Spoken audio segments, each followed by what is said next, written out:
តើវាអាចទៅរួចទេដែលឪពុកម្នាក់សុកចិត្តបើករថយន្តនាំកូនតូចៗទាំង4នាក់របស់ខ្លួនទៅពន្លិចនៅក្នុងទឹកស្រះដើម្បីបញ្ចប់ជីវិតរួមគ្នា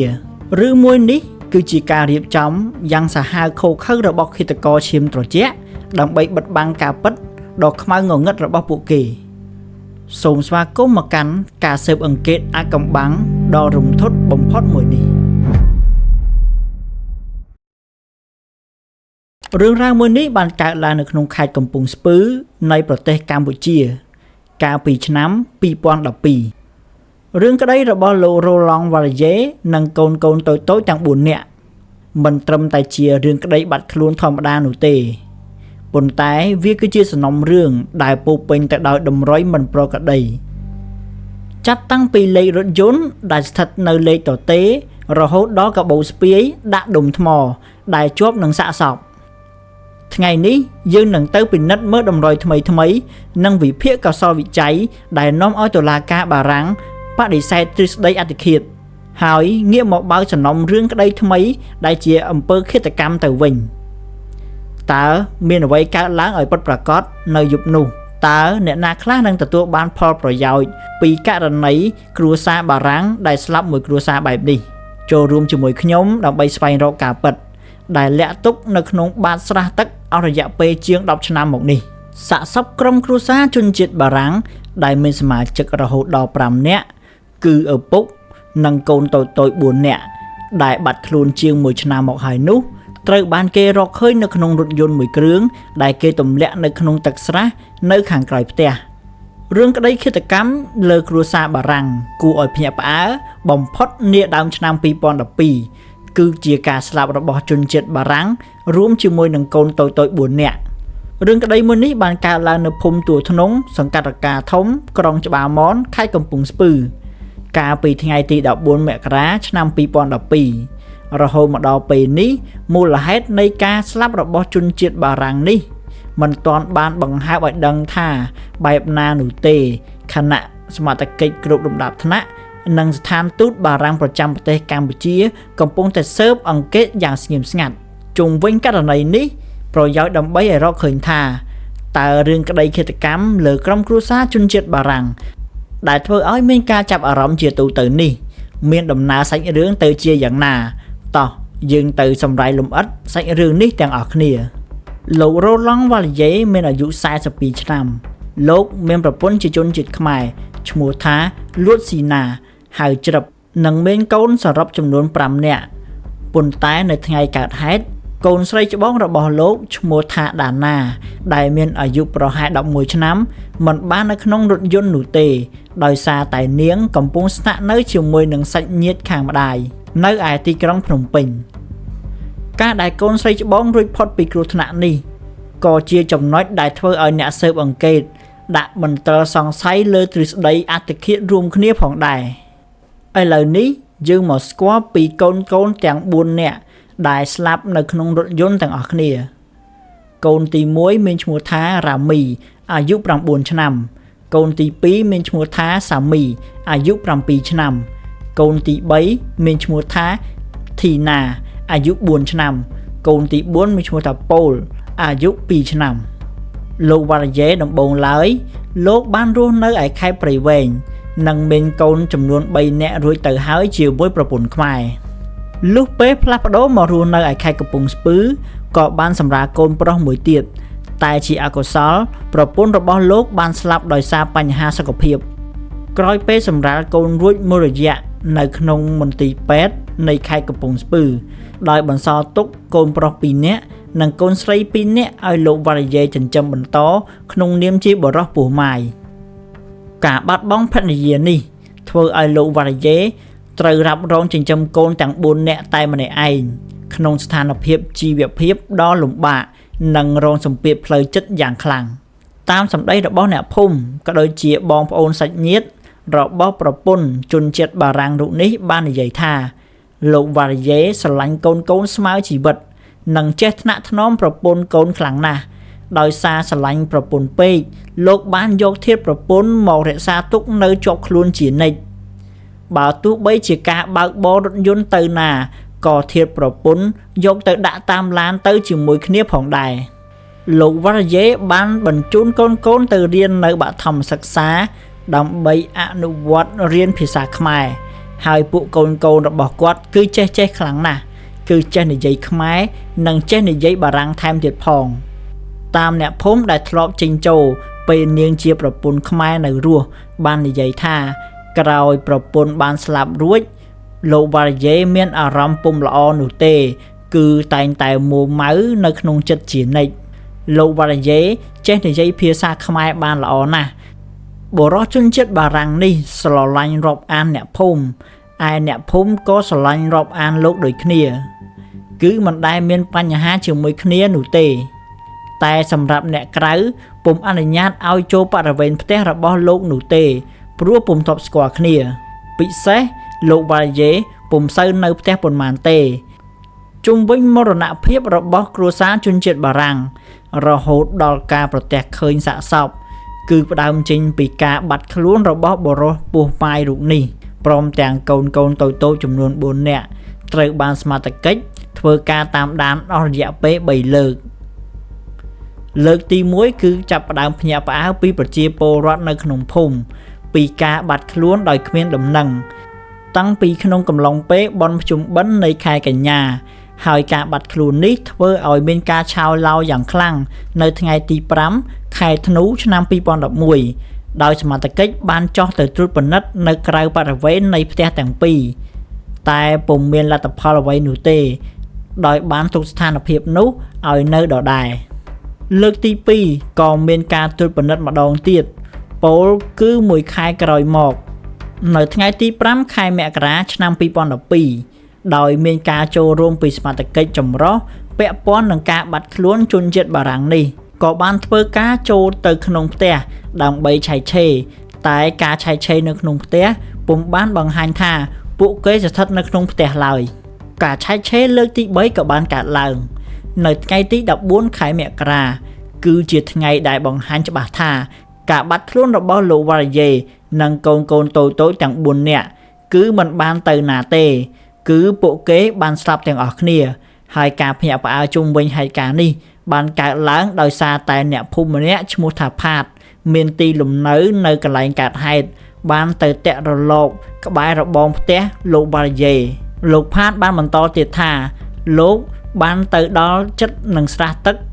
ដែលមានទំហំ10ម៉ែត្រគុណនឹង30ម៉ែត្រជម្រៅប្រហែល3ទៅ4ម៉ែត្រ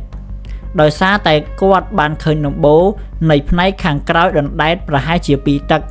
ដោយសារតែទឹកត្រពាំងរីងស្ងួតនៅឯខែប្រាំងក៏សង្ស័យហើយក៏ប្រញាប់រត់ទៅប្រាប់សមត្ថកិច្ចឲ្យចុះមកត្រួតពិនិត្យការរកឃើញសាកសពរបស់លោកវរយេ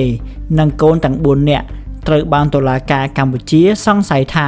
សំណុំរឿងក្តីនេះគឺជាករណីឃាតកម្មជនរងគ្រោះដែលជាឪពុកនិងកូនទាំង5នាក់ត្រូវបានគេរកឃើញនៅក្នុងរថយន្ត Nissan ប្រភេទ 4x4 បានត្រាំលិចនៅក្នុងទឹកត្រពាំងនៃភូមិគ្រឹះប្រមាណជា4ខែក្រោយពេលបាត់ខ្លួន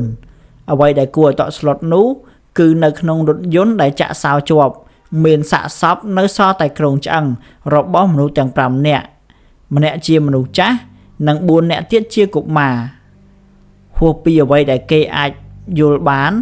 គឺគ្រោងឆ្អឹងរបស់កុមារទាំង2នាក់ត្រូវបានខ្ចប់ទុកនៅក្នុងវ៉ាលីមួយដាក់នៅក្នុងឃ្លោកខាងក្រោយរបស់រថយន្តនិងគ្រោងឆ្អឹងនៅក្នុងវ៉ាលីមានអាយុកាលប្រមាណជាច្រើនខែធ្វើឲ្យពិបាកក្នុងការកំណត់អត្តសញ្ញាណនិងហេតុភេទឲ្យពិតប្រាកដគេគ្រាន់តែដឹងថាមនុស្សចាស់ដែលទំនងជាលោកវរយេអង្គុយផ្នែកខាងមុខនៃរថយន្តក្បែរនឹងកៅអីពូកដែលមានដាក់ធាតុប្រពន្ធរបស់លោកនៅពីលើចំណែកឯកុមារផ្សេងទៀតគ្រោងឆ្អឹងស្ថិតក្នុងការរាយប៉ាយបែកខ្ញែកពីគ្នាដោយមិនដឹងថារូបរាងរបស់អ្នកណាឲ្យពិតប្រាកដនោះទេដូច្នេះរឿងមានតែម្យ៉ាងគេត្រូវផ្ដល់តួនាទីនេះឲ្យទៅភ្នាក់ងារនគរបាលកម្ពុជាផ្នែកកោសលវិច័យដើម្បីធ្វើកោសលវិច័យទៅតាមតួនាទីរៀងៗខ្លួន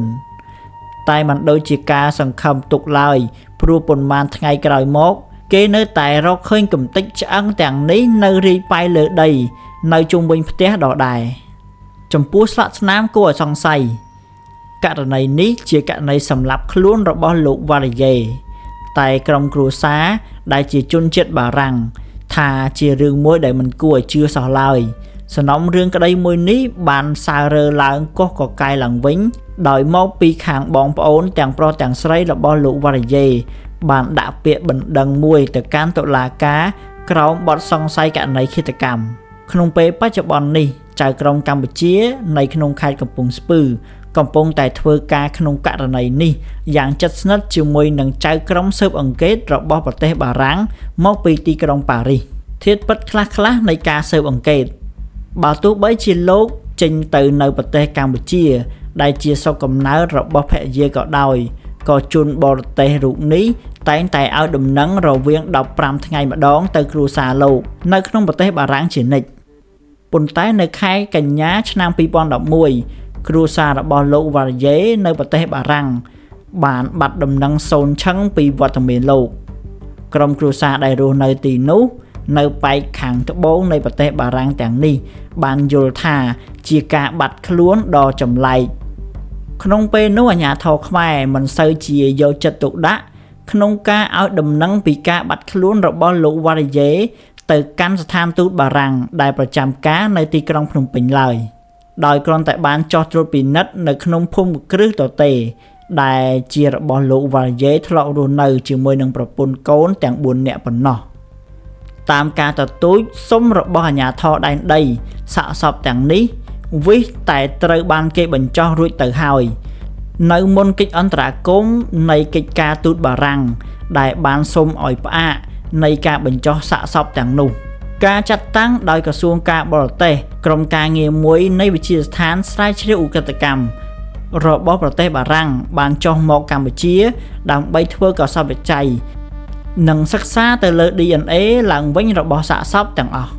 ការសិក្សាវិភាគដែលបានធ្វើឡើងនៅមន្ទីរពេទ្យរាជធានីភ្នំពេញក្រោមការដឹកនាំរបស់ក្រុមគ្រូពេទ្យបារាំងជំនាញខាងស៊ើបអង្កេតលោក Stephen Chabener បានទម្លាយភ្លាមថានៅរកការសង្ស័យទាំងឡាយអត្តសញ្ញាណរបស់ជនរងគ្រោះត្រូវបានបញ្ជាក់ដោយស្នាមប្រេះផ្នែកឆ្អឹងមួយនៅខាងស្មងជើងរបស់លោកវ៉ារីយេដែលកើតឡើងតាំងពីការគ្រោះថ្នាក់នៅក្នុងការលេងស្គីកាលពីវ័យក្មេងរបាយការណ៍នៃកសោបវិច័យបានបង្ហាញទៀតថាក្នុងករណីនេះមានចំណុចគួរឲ្យសង្ស័យច្រើនណាស់លលាក្បាលរបស់កុមារ2នាក់ត្រូវបានក្រុមគ្រូពេទ្យរកឃើញថាមានស្នាមដ៏ចម្លែកលលាក្បាលរបស់កុមារម្នាក់ត្រូវបានទម្លុះដោយវត្ថុមុតស្រួចនិងម្នាក់ទៀតត្រូវបានរកឃើញថាមានការប្រេះស្រាំបែកតែទោះជាយ៉ាងណាក៏ដោយអ្នកនាំពាក្យនគរបាលកម្ពុជាបានសន្និដ្ឋានថាករណីលោកវ៉ារីយេជាការសម្លាប់ខ្លួនតាមអ្នកនាំពាក្យរូបនេះបានសន្និដ្ឋានថាជនជាតិបារាំងទំនងជាប្រញាប់បញ្ញាបើកឡានចូលទឹកបន្ទាប់ពីសណ្ដំកូនរបស់គាត់រួចហេតុផលមួយទៀតរបស់នគរបាលកម្ពុជាមិនបានរកឃើញថាមានស្នាមមនុស្សណាម្នាក់នៅតាមមាត់ត្រពាំងនោះទេអ្នកស៊ើបអង្កេតលើរឿងនេះបានលើកជាសំណួរថាតើនគរបាលរកឃើញស្នាមដានជើងយ៉ាងដូចម្ដេចទៅបើសិនជាហេតុការណ៍នេះកើតឡើងតាំងពីជិត4ខែមកហើយនោះហើយថែមទាំងមានភ្លៀងធ្លាក់ទៀតផងស្នាមដានជើងនឹងអាចរលុបបាត់ទៅហើយទៅតាមភ្លៀងធ្លាក់ក្នុងដំណាក់កាលដំបូងនៃការសន្និដ្ឋានផ្សេងគ្នាដែលបាននាំឲ្យមានការជជែកដេញដោលគ្នាយ៉ាងច្រើនហើយបានលើកទ្រឹស្ដីជាច្រើនមកឥឡូវនេះខ្ញុំសូមបកស្រាយនៅទ្រឹស្ដីទាំងអស់នោះទ្រឹស្ដីនៃការធ្វើអត្តឃាតអាជ្ញាធរខ្លះបានដាក់ការសង្ស័យថាវាអាចជាការធ្វើអត្តឃាតរួមគ្នាដោយសារតែបញ្ហាជីវភាពឬសម្ពាធផ្លូវចិត្តក្រោយភរិយាលោកវ៉ារីយេជាជនជាតិខ្មែរបានទទួលមរណភាពទ្រឹស្ដីមួយទៀតគឺជាទ្រឹស្ដីបែបឃាតកម្មគ្រួសាររបស់លោកវ៉ារីយេនៅប្រទេសបារាំងនិងមតិសាធារណៈជាច្រើនមិនជឿលើទ្រឹស្ដីអត្តឃាតឡើយពួកគេបានជំរុញឲ្យមានការស៊ើបអង្កេតបន្ថែមព្រោះមានមន្ទិលសង្ស័យជាច្រើនដែលពាក់ព័ន្ធនឹងការវិវាទដីធ្លីឬជាការរៀបចំទុកមុនដោយជនទី3តើអ្នកទាំងអស់គ្នាចង់ដឹងពីព័ត៌មានលម្អិតនិយាយអំពីការស៊ើបអង្កេត នៃការធ្វើកោសលវិច័យដែរឬទេចំណុចនេះមានសារៈសំខាន់ណាស់ព្រោះវាជាមូលដ្ឋានដែលធ្វើឲ្យគេជឿថានេះមិនមែនជាករណីគ្រោះថ្នាក់ធម្មតានោះឡើយ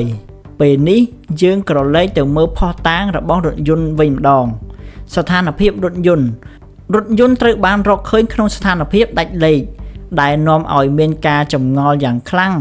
តើរថយន្តអាចរមៀលចូលស្រះដោយខ្លួនឯងឬក៏មានអ្នករុញចូលកោសលវិច័យឆ្អឹង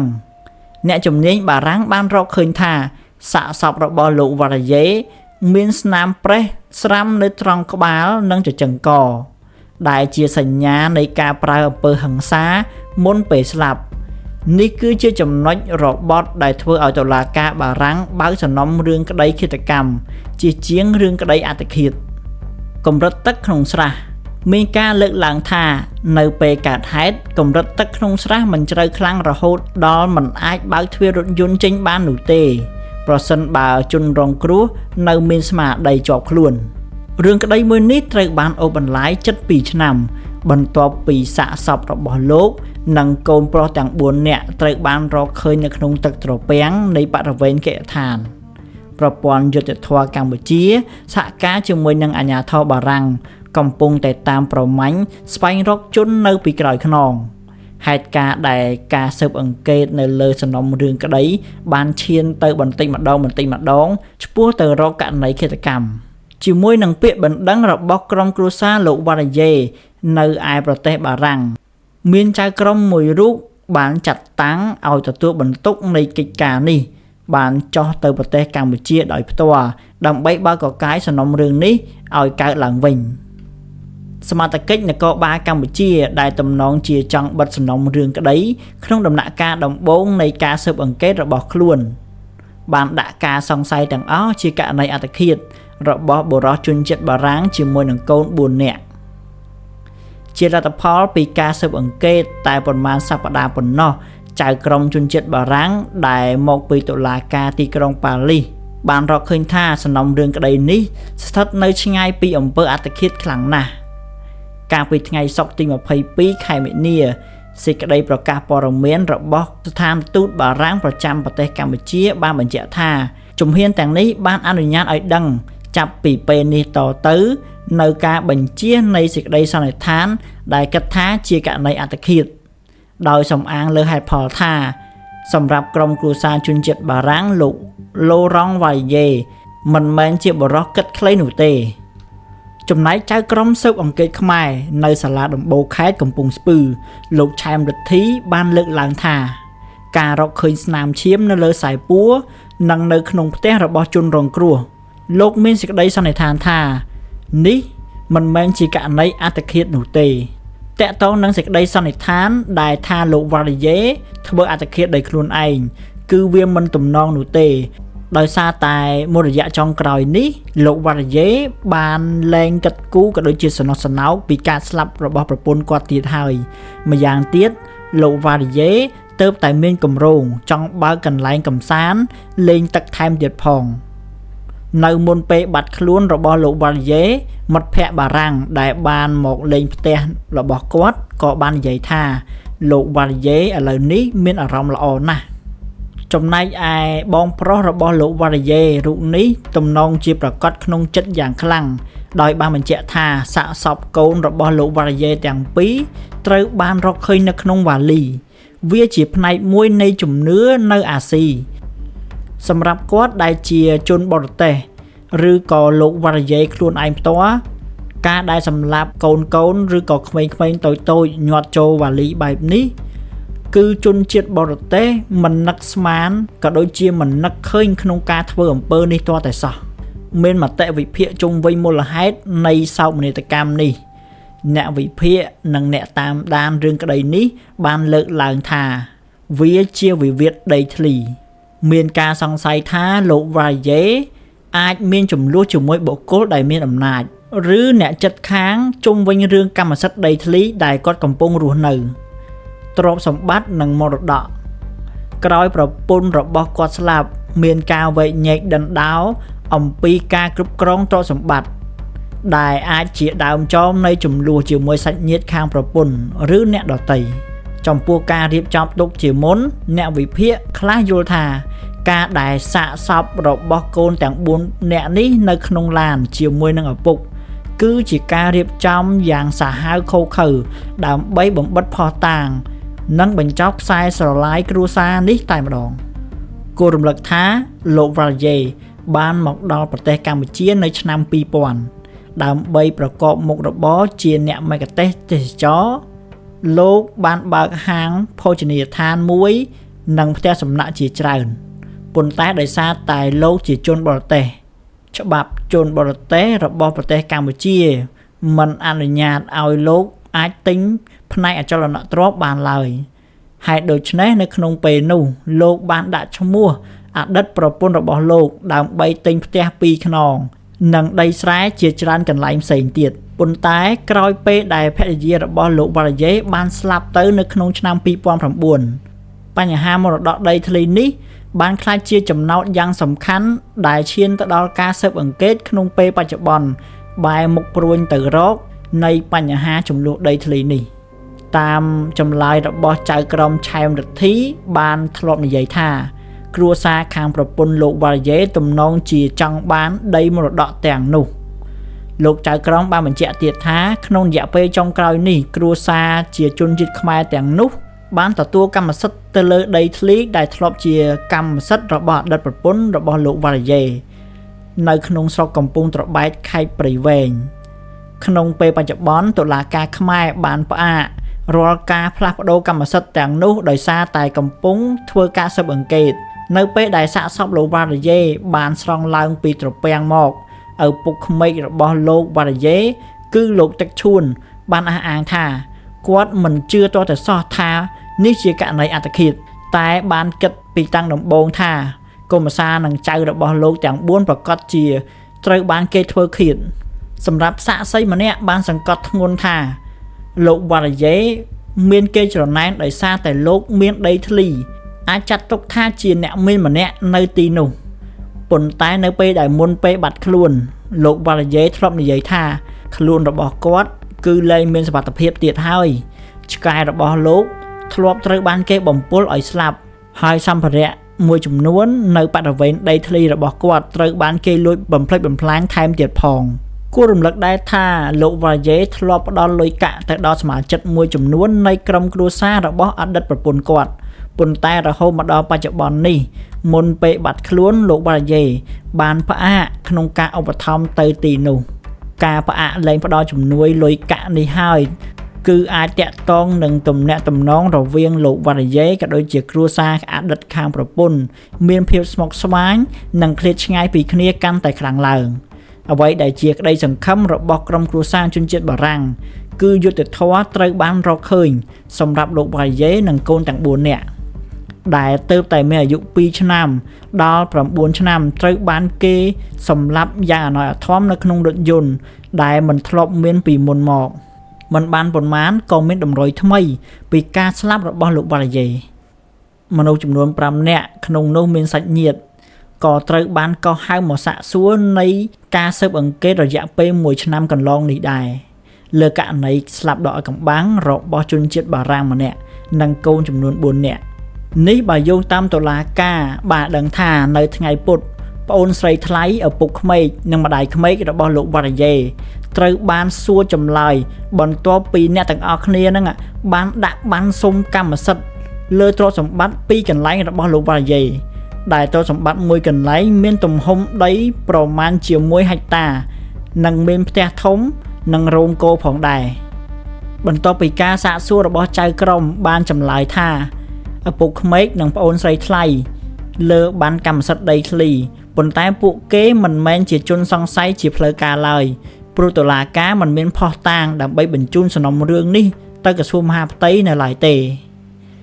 យើងត្រូវស៊ើបអង្កេតឲ្យបានហ្មត់ចត់និងច្បាស់លាស់តាក់ទងនឹងចំណុចទាំងអស់រាប់ទាំងករណីរបស់លោកទឹកឈួនដែលបានទាមទារបានកម្មសិទ្ធិសម្រាប់មកគ្រប់គ្រងដីរបស់លោក Valier តាមសម្ដីរបស់ឪពុកក្មេកដែលឈ្មោះទឹកឈួនបានបញ្ជាក់ថាលោកនិងក្រុមគ្រួសារត្រូវបានសាកសួរលើបានទាមទារកម្មសិទ្ធិហើយថាចៅក្រមបានចោទអ្នកទាំង3អាចមានពិរុទ្ធភាព ពីបទមនុស្សឃាតចៅក្រុមបានចោទប្រកាន់ខ្ញុំនិងក្រុមគ្រួសារខ្ញុំពាក់ព័ន្ធនឹងការស្លាប់របស់កូនប្រសានិងចៅប្រុសចៅស្រីខ្ញុំមិនអាចទទួលយកបានទេនៅការចោទប្រកាន់បែបនេះតើខ្ញុំធ្វើបែបនោះយ៉ាងដូចម្ដេចខ្ញុំពិតជាស្រឡាញ់ពួកគេណាស់លោកបានបន្តទៀតថាមូលហេតុអ្វីខ្ញុំមិនអាចទាមទារកម្មសិទ្ធិលើដីនោះទាំងដែលកូនស្រីរបស់ខ្ញុំគឺជាប្រពន្ធពេញច្បាប់របស់លោកវ៉ារីយ៉េសេចក្តីសន្និដ្ឋាននៃតម្រុយដោយសារតែតម្រុយមិនមានភាពប្រក្រតីទាំងនេះហើយទើបនៅឆ្នាំ2014តុលាការបារាំងបានសម្រេចផ្លាស់ប្ដូរការស៊ើបអង្កេតមកជាអំពើឃាតកម្មទុកជាមុនទៅវិញទោះបីជាយ៉ាងណាក៏ដោយរហូតមកដល់ពេលបច្ចុប្បន្នជនដៃដល់ពិតប្រាកដនៅតែមិនទាន់បានវែកមុខរកឃើញនៅឡើយទេដែលធ្វើឲ្យវាខ្លាចជាសំណុំរឿងអាចកំបាំងដែលមិនទាន់មានចម្លើយតើអ្នកទាំងអស់គ្នាយល់យ៉ាងណាដែរចំពោះរឿងនេះសូម comment បញ្ចេញមតិនៅខាងក្រោមសូមជួយចុច like និង subscribe ដើម្បីទទួលបានរឿងក្តីឃាតកម្មបន្តទៀតអរគុណសម្រាប់ការចូលរួមទស្សនាជួបគ្នានៅវីដេអូក្រោយ